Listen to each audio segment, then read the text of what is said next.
By 1952, the key for the hearings had fizzled out without putting a scratch on Albert Anastasia. He walked out of that media storm like he was bulletproof. While others were hiding, he strutted through Brooklyn, Newark, and Fort Lee like he owned the sidewalks. Maybe he did. He had a $100,000 mansion overlooking the Palisades, paid for in full back in '49, not far from where Frank Costello held court from the boardroom. Only difference was, Costello was shaking hands with mayors. Anastasia. He was still dragging men into alleys. He had killers around him, sure, but more than that, he understood them. That's where the loyalty came from. He didn't just issue orders. He got his hands dirty. Always had. You crossed him. You didn't get a warning. You disappeared. No ceremony, no compromise. The docks, the unions, the nightclubs. He was the sword, not the pen. Then one day something inside him snapped. It was March. Early spring. He was sitting at the table with his morning coffee when he picked up the Daily News. Headline, Brooklyn pants salesman nails Willie Sutton. It was Arnold Schuster, 24 years old, clean-cut, Jewish kid from Brooklyn, selling pants by day, reading FBI Most Wanted posters on the subway at night. He spotted Sutton, America's most wanted bank robber, tailed him to a gas station, flagged a cop. That was it. Sutton was done. The press ran wild with it. Sutton got collared, 3 cops got promotions, Schuster got applause, articles, interviews. He was a hero. Anastasia lost it. He slammed the paper down and said, "I can't stand squealers." To him, that's all Schuster was. It didn't matter that he wasn't a rat. Wasn't in the life. It wasn't testifying. He was just a citizen, a pants salesman who did the right thing. But Anastasia didn't see lines anymore, just targets. And Schuster had put a criminal behind bars. That was enough. Then, March 8th, Arnold Schuster was shot dead. Found face down in a Brooklyn lot near a synagogue. 4 bullets in him. 1 in the back of the head, 2 in the eyes, another in the stomach. It was an execution. Up close. Personal. The body was discovered by a local doctor walking home from a Purim celebration. The crowd gathered fast. Floodlights. Cops. Women crying. Neighbors whispering. The Daily News called it what it was. Gangland retribution. Anastasia had crossed a line, and no one else dared touch. Organized crime had rules. They bent them, sure. Broke some when necessary. But there was one line that stayed sacred. Don't kill civilians. Not unless they were trying to unionize your rackets. Not unless they were interfering in your business. Not unless they were dirty. Schuster was clean. He wasn't a stoolie. He wasn't trying to take down the mob. He saw something, said something. That was it. Luciano had always warned, killing a civilian brings heat nobody can cool down. But Anastasia didn't care. He had spent years terrorizing the waterfront. Black longshoremen demanding fair pay, beat down. Union men who tried to step out of line, disappeared. He enforced with fear, not finesse. That was his purpose. The mob didn't need him to think. They needed him to act. And he did. Again. And again. For the commission. For Costello. For the big businessmen who didn't want their docks disturbed. But this wasn't orders. This was personal. This was madness. And everyone knew it. By the next morning, it was front-page news across the country. Young hero shot dead. Police vow revenge. Commissioner Monahan put 19,000 NYPD officers on notice. Fined the rats responsible. Rewards flooded in. 12 grand just for a name. Willie Sutton, hearing it from a jail cell, said, "This sinks me." It wasn't a robbery. Schuster still had $83 in his pocket and a watch on his wrist. The cops found threatening letters at his father's store. 11 of them. Crank calls, death threats, warnings, the kind of paranoia that makes a man afraid to leave his house. And when he finally did, he got shot 6 doors from his front door. The feds weren't buying the random act story. They had seen this before. Clean hit, close range, precision. The papers speculated it could have been a crank, a Sutton loyalist, or maybe a mob message. But those inside the life didn't wonder. They knew. Only one man in New York had the stones and the sickness to greenlight a hit like that for no reason other than pride. Albert Anastasia. This wasn't a hit. This was a statement. And it made everyone around him start asking a dangerous question. If he could do that to a nobody, what could he do to one of us? The descent had begun. By 1955, the game was changing, again. And this time, it was personal. Joe Adonis, slick, polished, never a hair out of place, had finally bowed out of the American fight. After years of dodging subpoenas, taxmen, immigration goons, and the long arm of the Kefauver Committee, he did what Luciano once couldn't. He left on his own terms. No rat-infested Turkish freighter for Joe. No midnight shackles. Adonis booked the Conte Biancamano, a luxury liner that docked in Naples with all the style and ceremony of a visiting king. Bridal suite, bed, bath, the works. $740 for the trip. Cash, of course.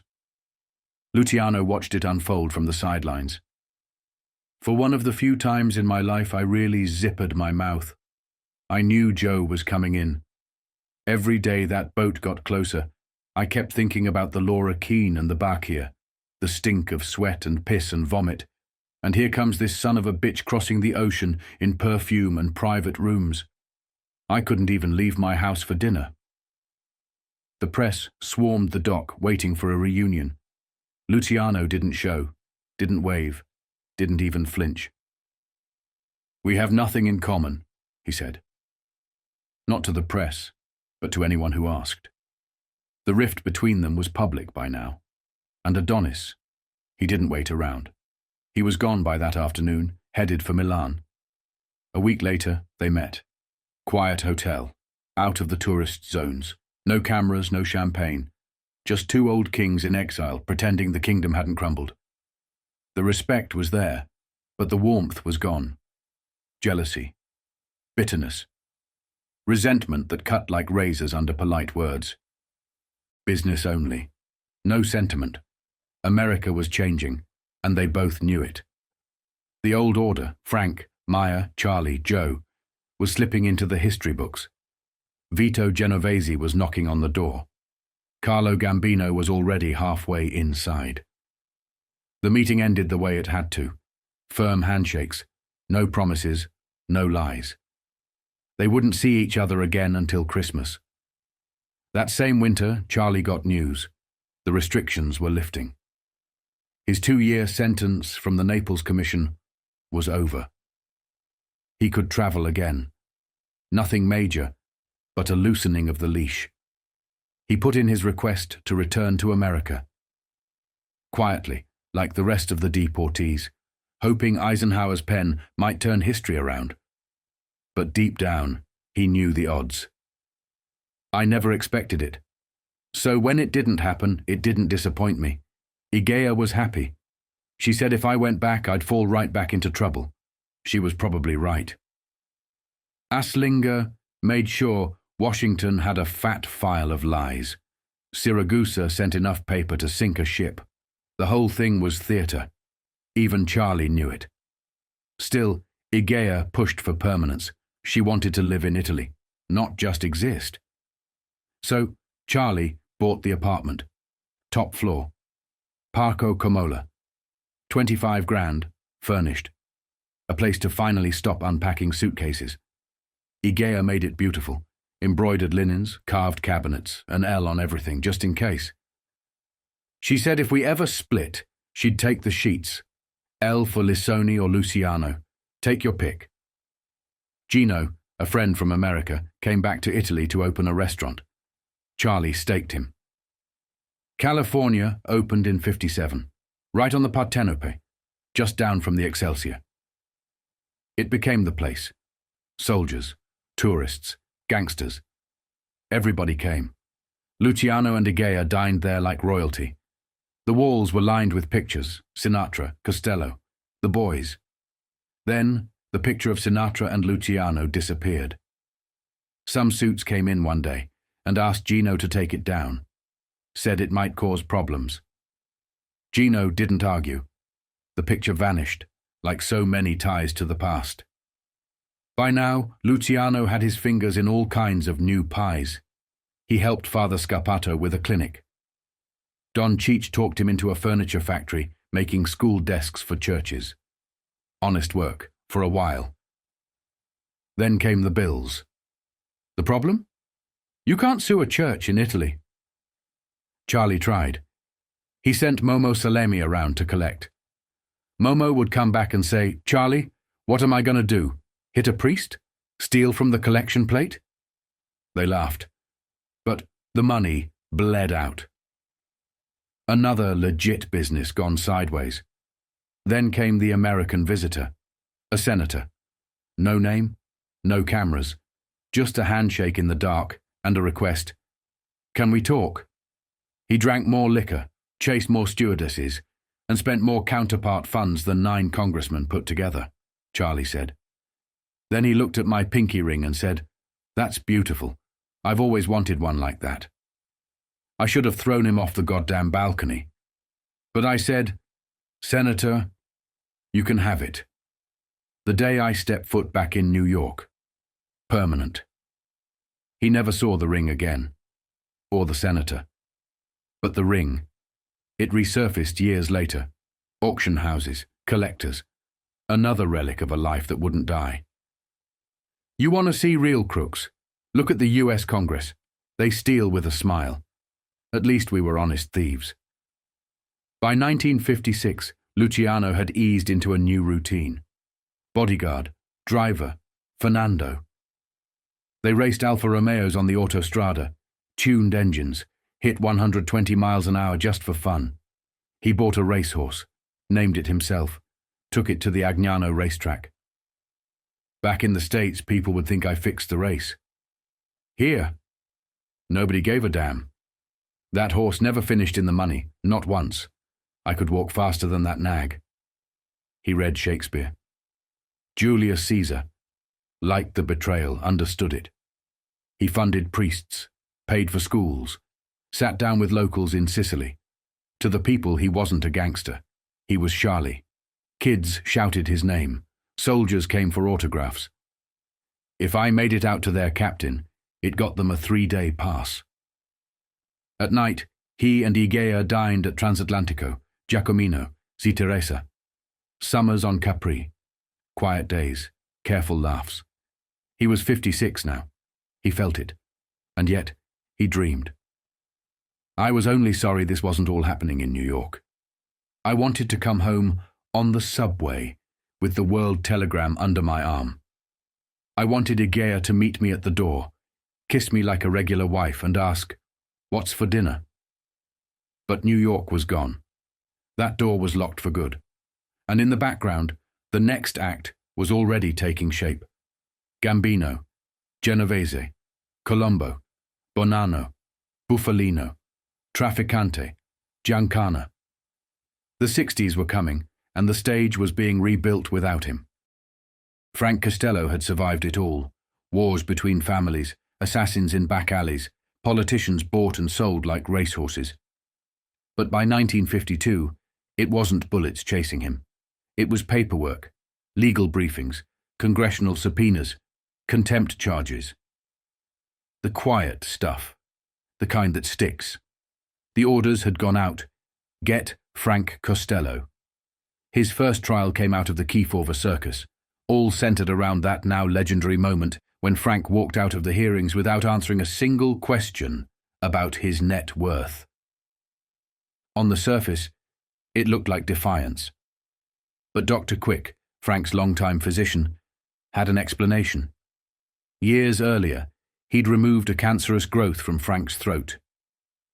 He claimed the walkout was medical, not mob protocol. Frank showed up to court in Manhattan on January 7, 1952, with George Wolfe by his side. Cool, relaxed. The king still had his crown. Jury selection began. Houston A. Hears, a lightning rod, got seated. U.S. Attorney Miles Lane opened quick and cold. George took the floor and turned it into a sermon. He didn't deny Frank's past. He reframed it. Said Frank had cooperated fully, aside from one single refusal. Said the committee already tried and convicted him in the press. It wasn't a defense. It was a character witness, aimed straight at 12 average Americans. George believed he was winning. But the judge didn't. In a legal twist, Judge Ryan ruled that Frank had not invoked his Fifth Amendment rights in good faith. The jury was told to only decide whether or not he refused, not why. 11 said guilty. 1 held out. Hung jury. The press had a field day. Frank, walking past cameras, smiled and said, "I've never been unhappy." But inside, the walls were starting to creak. Round 2 started with George sick and bedridden, sidelined by a bad penicillin reaction. Frank brought in Wall Street's finest, Kenneth Spence and his firm. Big names, big money. But in court, Spence made a baffling call. He didn't argue the facts. He argued theory, strategy, semantics. And in a moment that stunned everyone, including the judge, he waved his closing argument. Left the room cold, no fireworks, no fight. Frank lost. 18 months in jail, $5,000 fine. The most severe contempt sentence in New York history. On August 16, 1952, the boss of bosses walked into a holding cell at Foley Square. "I am 61 years old, custom suit, no favors." "Tell the boys I don't want no favors from nobody," he told the marshal. "I'll do my bit. I want to be treated like anybody else." A prison guard showed up with cuffs. "I don't need those," Frank said. "They put them on anyway." He rode to the cell block next to 2 draft dodgers. The irony wasn't lost on him. "You kids are making a mistake. You're ruining your lives." They stared through him. Frank was processed, strip-searched, clothes fumigated, transferred to Lewisburg, then to Atlanta. Then, on October 22, 1952, the final blow landed. The U.S. government filed to strip him of his citizenship. It was insulting after injury. They said he had lied on his immigration forms, used a fake name, and let crooked witnesses vouch for him, including Harry Saucer, the flying hotel man from the hearings. The trap had snapped shut. Frank called George to Atlanta. He had a new idea. Technical, wild, desperate. "File a writ," Frank said. "Atlanta's not a jail. It's a penitentiary. My sentence said, I go to a jail." George stared at him. This was the defense. He filed it anyway. The judge laughed him out of the courtroom.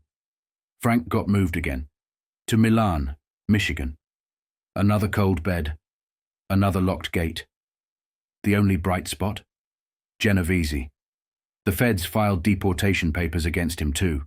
Same charges. But Vito wasn't behind bars. He was still out, still plotting. Meanwhile, Frank's cases multiplied like cockroaches.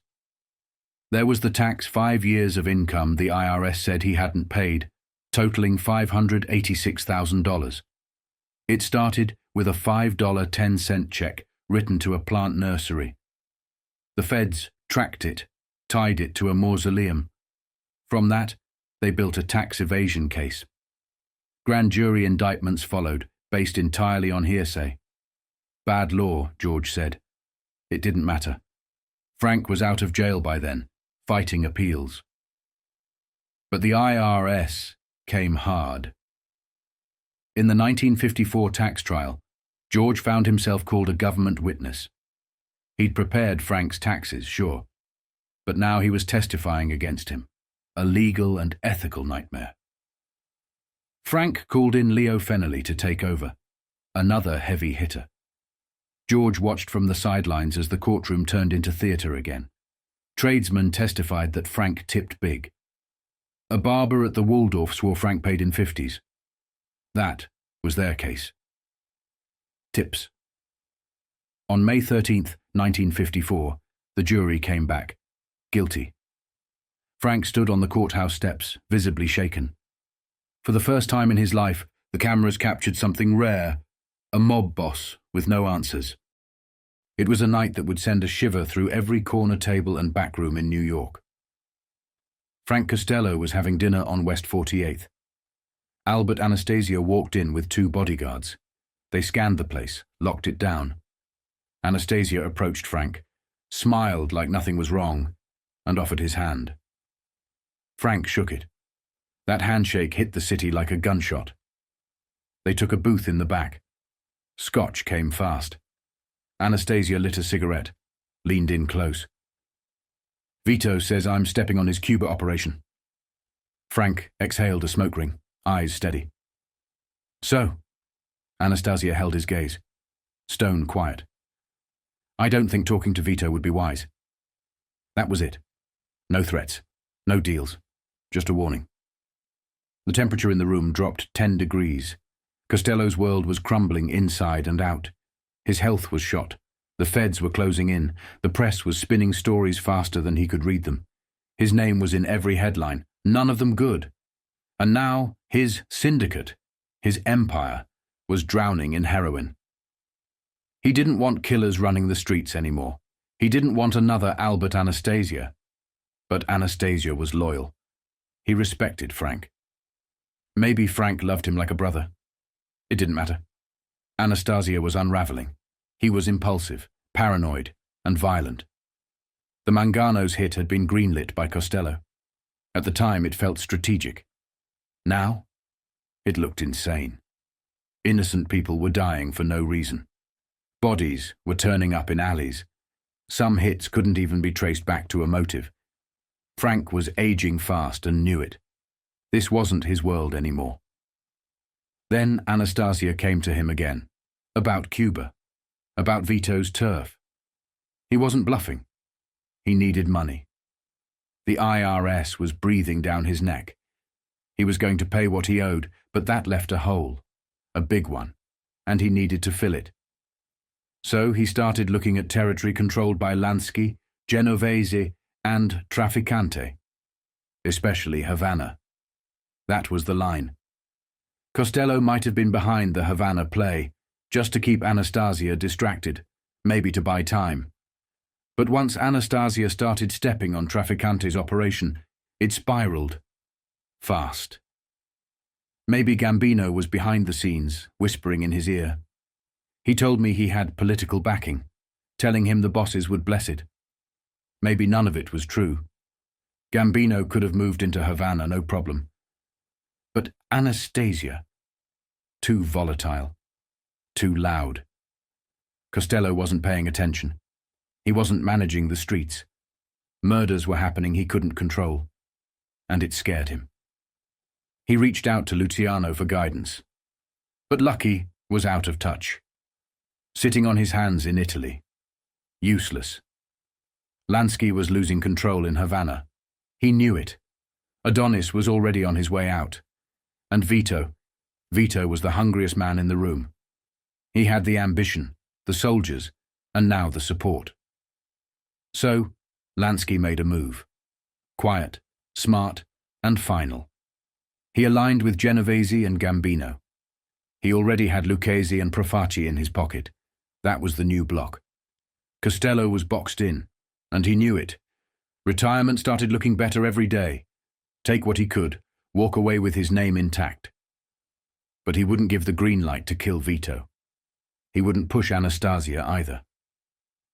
He stalled, delayed. Gambino saw the gap and moved fast. He didn't need Frank's blessing. All it took was a sentence, a look. Something that meant only one thing. You're already marked. Back in court, the denaturalization case loomed. His lawyer, George Wolfe, did the digging. came back with the truth. Frank lied on his citizenship papers. Fake name, concealed arrests. Open and shut. George said to plead. Frank blew up. If you can't beat this rap, I'll find someone who can. So George gave him a name. Ed Williams, a defense pro who specialized in unpopular clients. The judge approved the switch, delayed the trial. By 1956, it hit the Supreme Court. George made a final argument. Hearsay shouldn't be the basis for indictments. The court didn't care. Unanimous conviction. Then reaffirmed the next day. The ACLU stepped in, filed as amicus curiae. Too late. May 15th, 1956. Frank Costello, the so-called Prime Minister of the underworld, was sent back to prison. But it wasn't over.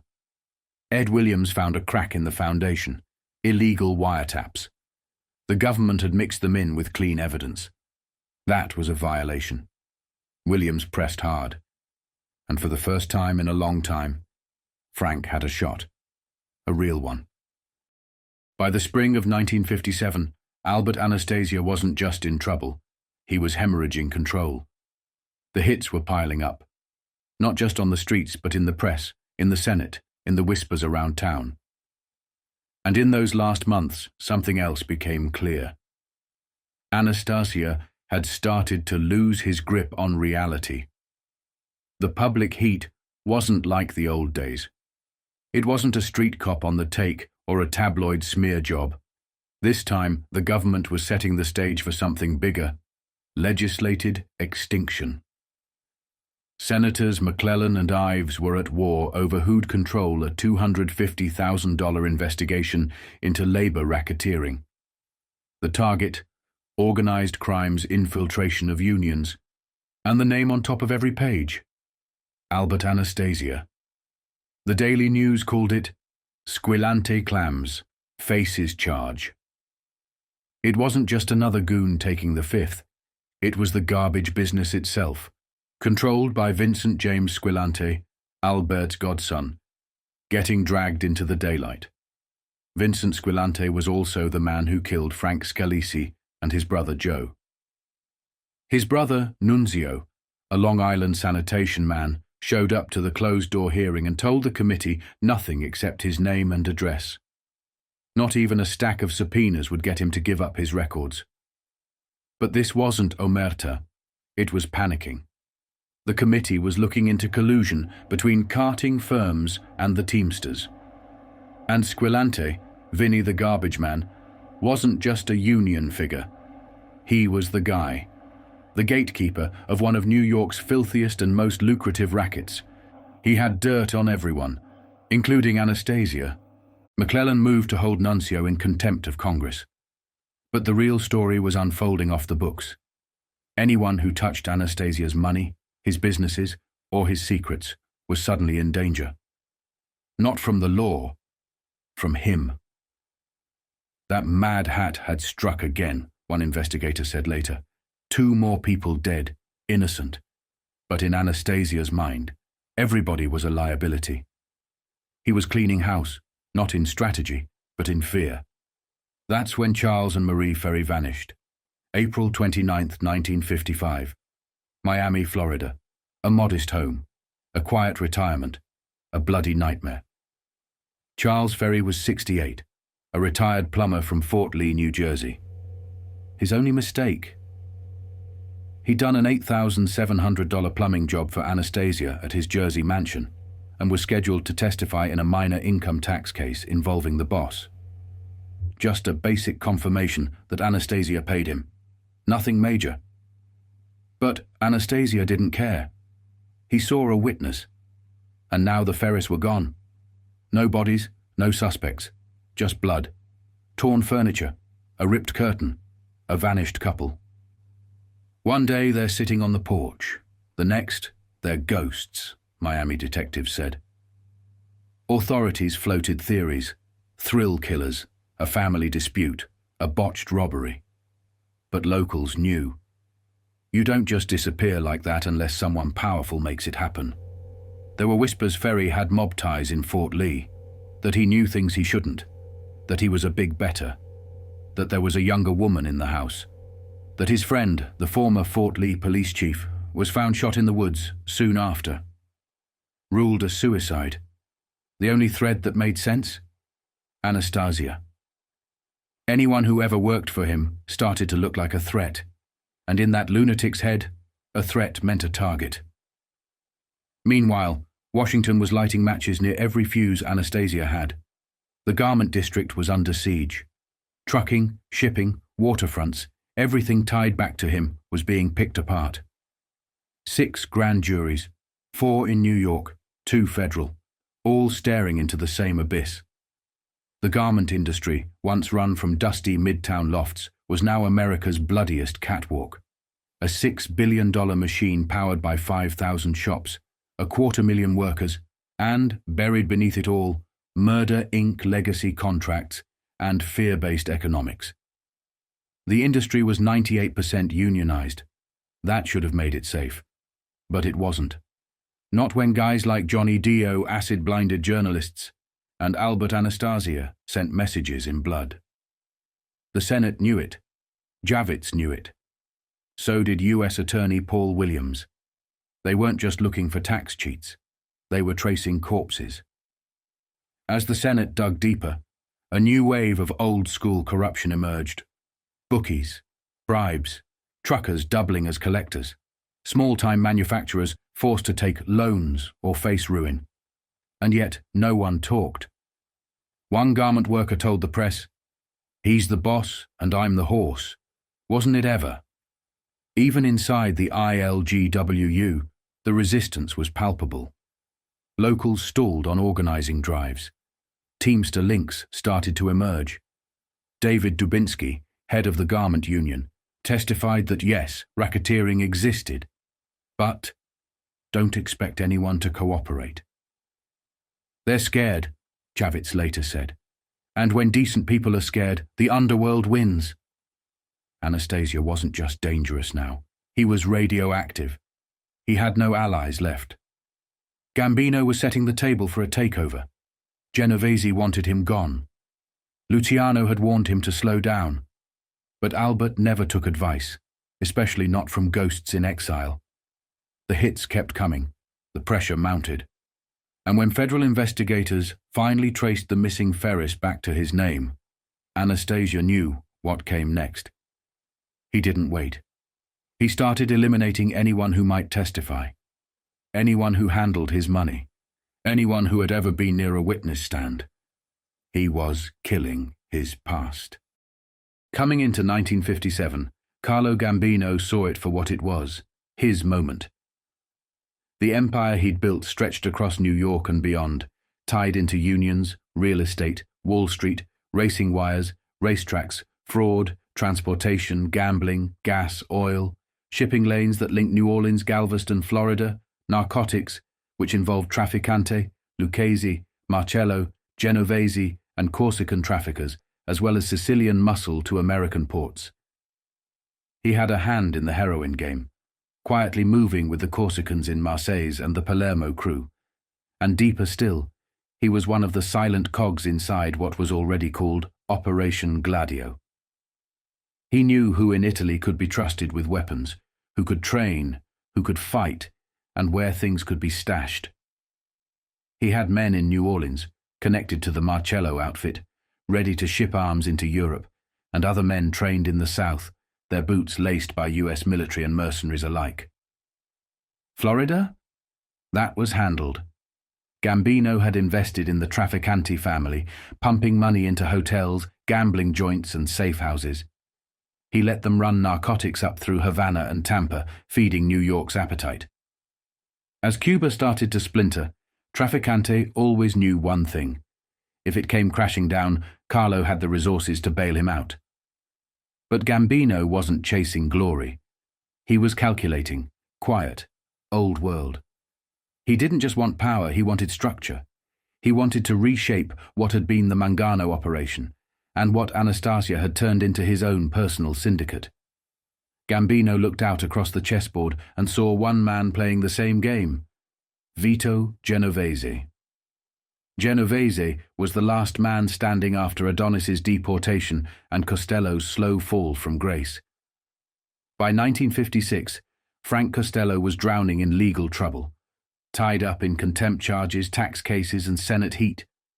Retirement wasn't a matter of if, it was a matter of when. Vito Genovese was the heir apparent, and everybody knew it. He had the memory of an elephant, the nose of a bloodhound, and the fear of every man who ever crossed him. His web stretched into New Orleans, Jersey, Pennsylvania, Florida, Chicago, and Middle America, and he had killers in every state who kissed his ring. Vito's crew was filling up fast. Tommy Eboli, Tony Bender, Philip, Benny Squint, Lombardo, Michel Miranda, Gerardo, Jerry Catina, Vincent the Chin Gigante, Jimmy Blue Eyes, Russell Bufalino, Joe Bonanno, Joe Profaci. The names came with weight and blood. Gambino was stacking his own team. Joseph Ricobain, Joe N. Gallo, his brothers, the Castellano branch of the family, Frank Scalice, and others whose loyalty was still negotiable. Some would rise, some would have to go. But like Vito, Gambino still answered to someone, Costello. And yet, slowly, the two men were building something more. A silent pact, a shared understanding. And Anastasia. He was becoming a problem. Gambino kept Vito in the loop, quietly feeding him details about Albert's erratic behavior. The press called him the Lord High Executioner. Behind closed doors he was slipping, paranoid, reckless, overreaching. He started stepping into territories that weren't his. He took liberties with men he shouldn't have touched. And the way Gambino played it, it started to look like a setup. But taking out Anastasia wasn't like clipping some street boss. He was still respected. By the commission, by Luciano, by the old guard. He had soldiers who'd kill for him. Men who still remembered Brooklyn in the 30s, who had blood on their hands from the old murder incus days. Hitting him would be like starting a civil war inside the family. And God help anyone who crossed the blast zone. From exile in Italy, even Luciano could see what was coming. He kept close tabs on the growing storm. He knew Anastasia's days were numbered, but he also knew the chaos it could unleash. And Luciano hated chaos. Meanwhile, Meyer Lansky was building something else entirely. By the mid-50s, Lansky was a kingmaker on three fronts: money, politics, and geography. His grip on Miami was firm. In Detroit, he moved money through Joe Zerilli's son.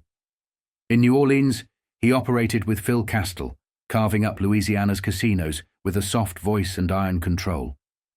He made inroads with Carlos Marcello, though Marcello never fully trusted the Jewish side of the mob. Lansky didn't care. He never needed to be liked. He needed to be obeyed. Vegas, covered. He moved with Mo Dalitz, the Chicago outfit, and every New York family staking ground in the desert.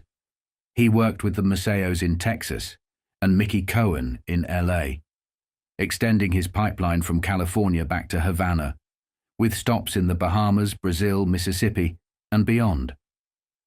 Lansky wasn't just laundering money. He was engineering entire sectors of the underworld economy.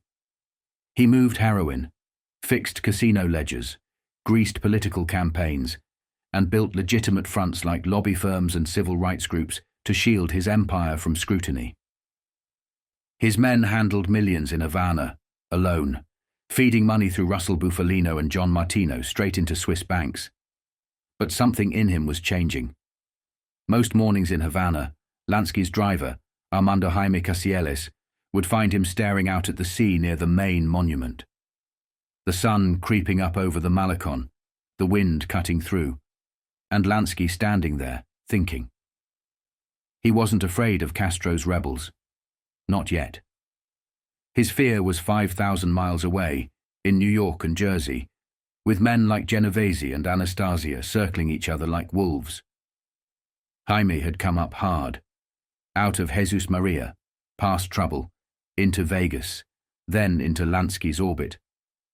Lansky spotted him on the casino floor and brought him in. "You look like someone who can handle himself," he'd said. Jaime took the offer. When he arrived at the Hotel Nacional, Lansky greeted him like family, told him to get a bottle of Pernod, told him to pour one for himself. "You'll see how good it is." Jaime didn't know what to make of it. At first he thought Lansky was testing him, maybe even baiting him. But over time he realized this was just Maya, a man too smart to play tough, too insulated to need muscle. But something was off. Lansky stopped eating like he used to, started drinking more, went silent for long stretches. Even Batista couldn't calm him down. Havana was on edge. Bombs were going off. The rebels were pushing in. Batista called it under control, but Lansky knew better. And the meetings he was holding, those weren't for Batista. They were for the mob. Every week, Jaime drove Lansky out to the estate of Joe, Hoboken Joe Stasi, the ghost of the old New York underworld. A killer during the Prohibition days, a student of Rothstein, a man with deep ties to Luciano, Genovese, and every power player in between. Stasi ran Havana like a consigliere without a title. His base? The Hotel Plaza, once a high society jewel, now a mob HQ dressed in colonial elegance. The casino, co-owned with Philly boss Angelo Bruno, became the meeting ground for figures like Trafficante, the Cellini brothers, Wilbur Clark, and deep hitters from Cleveland, Miami, and Jersey. There was Thomas Blackjack McGinty, labor muscle turned casino boss. Charles the Blade Tureen, nightclub slickster turned Capri hotel operator. And Nicholas the Fat Butcher di Costanzo, floor manager, terror in a suit, feared from Newark to Naples. And through it all, Lansky sat quietly, listening, calculating, watching the old order collapse under the weight of ambition and betrayal. The fight for power wasn't coming. It was already here. Armando Jaime never attended the mob's private sit-downs. His job was simple. Be there when Lansky called. Wait outside in the car. Run an errand. Stay invisible. But every now and then, the back seat of that Impala turned into a mobile war room. Lansky's men whispering about turf, money, threats. And one name kept floating through the cigarette smoke like a ghost. Anastasia. Even from the front seat, Jaime knew who that was. Back at Northwestern, he'd watched the Kefauver hearings with the rest of the country. Anastasia had been unmasked on national TV as the man behind Murder, Inc., a cold-eyed butcher from Brooklyn with a body count that haunted every corner of the commission. He was the kind of man whose name changed the air in a room. Even Maya Lansky, who didn't scare easily, seemed rattled every time Anastasia came up. From what Jaime gathered, the storm was about money. Cuban money. Anastasia felt stiffed. He was demanding a larger piece of the Havana empire, and Lansky for once couldn't talk his way out of it. Their history went back decades. Both men came up through Luciano's inner circle. But where Lansky dealt in diplomacy, Anastasia dealt in blood. The man was a walking wrecking ball, known to blow up entire operations if he didn't like the math. Havana, for Lansky, had been a masterpiece, carefully curated, diversified, balanced. Anastasia was about to bulldoze it with 2 words. I'm owed. He wasn't subtle. At 5'8" and 210 pounds, Anastasia looked like an undertaker and moved like a tank. Every photo of him looked like a mugshot. His eyes were dark, his stare heavier than a coffin lid. Killing came easy to him. Investigators said he had a lot of skeletons in his closet. That was putting it gently. Anastasia had earned his power, the old violence and loyalty. He helped take out Joe the Boss Masseria back in '31, making room for Luciano's rise. In return, he got the Brooklyn docks, along with his brother, Tough Tony. During the war, their grip on the waterfront turned into a pipeline of money, blood, and stolen cargo. By the early 50s, men like Lansky thought they'd outgrown guys like Albert. Lansky wanted boardrooms. Anastasia wanted body bags. But by 1955, he was bleeding cash. The IRS dragged him into court on tax charges. First trial, hung jury. The retrial, different story. This time, they had a witness. A contractor named Charles Ferry, who worked on Anastasia's mansion. Then Ferry and his wife disappeared from their Miami home. The house was a bloodbath. No bodies. Next came Vincent Macri, a maid guy close to Anastasia, found shot and stuffed in a Bronx trunk. His brother Benedicto vanished soon after. That made 4 witnesses. Gone. When the trial came, all the government had left were papers. Anastasia walked away with a slap, a minor tax plea, and less than a year in federal lockup. But prison changed him. Anastasia called for a meeting with the Havana partners. The venue, the Warwick Hotel in Manhattan. Room 1009, booked by Anthony Cappy Coppola, his shadow and driver. According to the New York Telegram and Sun, the suite was packed with American and Cuban players. And Albert didn't hold back. "Everybody's getting rich down there in Havana. Except me," he snapped. Someone tried to pacify him. "You've got Oriental Park." "Yeah," he shot back. "But the casinos. That's where the money is. And you know it." Lansky had seen this coming. Back at Joe Stassi's estate in Havana, the bosses had already gamed out a solution. They handed him a prize, the Hilton. The Havana Hilton was a monster. A 660-room beast, about to become the island's biggest hotel and casino. Giving up a cut of it would hurt, but keeping Anastasia happy was worth it. Albert nodded, visibly calmed. "That sounds good," he said. "I'll come down soon. I haven't been back since 46. Lansky left, thinking he'd pulled it off. Another crisis handled. Anastasia had his piece. The Hilton was the pacifier. No blood spilled. He had no idea the clock was already ticking. While Cuba teetered on the edge, the American mob was boiling beneath the surface. Genovese had one goal: take the Luciano family for himself.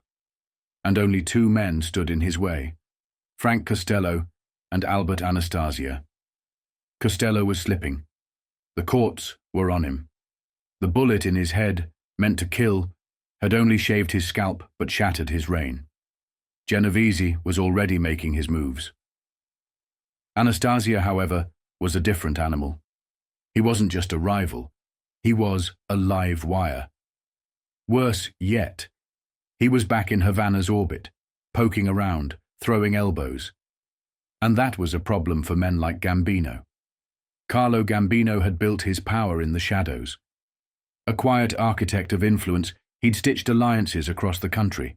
Sam Giancana in Chicago, Russell Bufalino in Pennsylvania, Stefano Magaddino in Buffalo, Joe Zerilli in Detroit, Carlos Marcello in New Orleans, Tommy Lucchese in New York, and most importantly, Santo Trafficante in Florida and Havana.